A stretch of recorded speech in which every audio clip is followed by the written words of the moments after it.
मित्रों, आज BCom part second में अपन मैनेजमेंट की बात करेंगे। मैनेजमेंट में इसकी शुरुआत होती है कि प्रबंध क्या चीज़ है। तो आज अपन प्रबंध के अर्थ के बारे में ही बात करेंगे। देखिए, प्रबंध के अर्थ को समझने के लिए ज़रूरी है कि आप ये समझिए पहले कि कोई भी संगठन हो, चाहे वो लाभ कमाने वाला हो या गैर लाभ कमाने वाला हो, हर एक संगठन का, हर एक संस्था का एक निर्धारित कोई लक्ष्य होता है, उद्देश्य होता है, और वो संस्था उसी उद्देश्य की प्राप्ति के लिए कार्य करती है। उद्देश्य प्राप्ति के लिए संस्था जो है वो विभिन्न संसाधन एकत्रित करती है और उन सभी संसाधनों के माध्यम से संस्था का संचालन किया जाता है और संस्था अपने निर्धारित लक्ष्य को प्राप्त करने का प्रयास करती है। कुछ संस्थाएं अपने लक्ष्यों को बहुत अच्छी तरह से प्राप्त कर लेती हैं, वो सफल कहलाती हैं।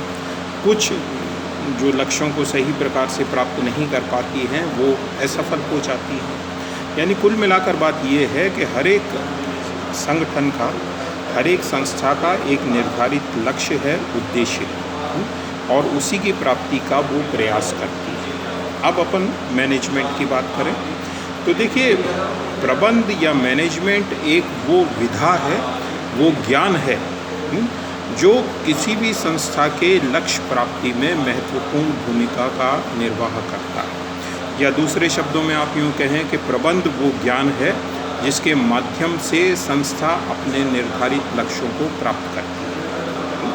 वो निर्धारित लक्ष्यों को किस तरीके से प्राप्त करती है, तो उसमें हम यूँ कह सकते हैं कि प्रबंध के कुछ निश्चित कार्य होते हैं और हम उन कार्यों को संपन्न करते हुए, उन कार्यों को पूरा करते हुए अपने लक्ष्य तक पहुंचने का प्रयास करते हैं। तो ये कार्य कौन कौन से हैं?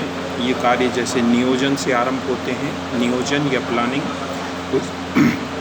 उसके बाद संगठन यानी ऑर्गेनाइजेशन, उसके बाद डायरेक्शन यानी निर्देशन का कार्य, कोऑर्डिनेशन समन्वय का कार्य, अभिप्रेरण मोटिवेशन का कार्य, और अंत में नियंत्रण यानी कंट्रोल का कार्य।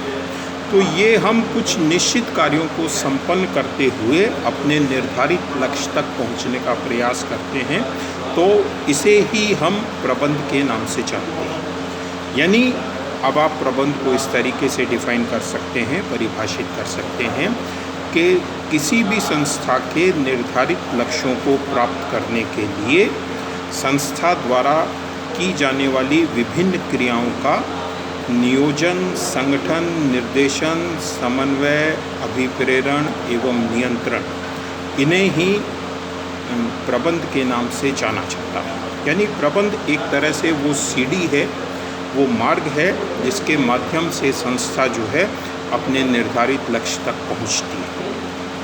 अब यदि आपका प्रबंध का कार्य योग्य है, दक्ष है, तो आप अच्छे तरीके से अपने लक्ष्यों को प्राप्त कर सकेंगे।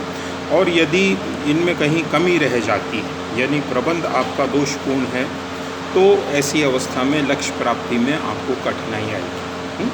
देखिए, हम बहुत से संसाधन अपनी संस्था में एकत्रित करते हैं, तो ज़रूरी इस बात की है कि हर संसाधन की हम एक कीमत चुकाते हैं, एक लागत का हमको भुगतान करना पड़ता है। तो बेहतर या आदर्श स्थिति वही है कि हम अपने संसाधनों का बहुत अच्छी तरह से कुशलतापूर्वक प्रयोग करें, जिससे कोई संसाधन का अपव्यय नहीं हो, मिसयूज़ नहीं हो और साधन बेकार नहीं जाए, और हम सीमित साधनों से ही अपने लक्ष्यों को प्राप्त करें। तो यही प्रबंध का एक तरह से प्रमुख कार्य हो जाता है कि न्यूनतम संसाधनों का या कम से कम साधनों का प्रयोग करते हुए, यानी साधनों में मितव्ययता रखते हुए अपने निर्धारित लक्ष्यों को प्राप्त करना, यही प्रबंध है। तो ये प्रबंध जो है उसकी हम एक डेफिनेशन दे सकते हैं।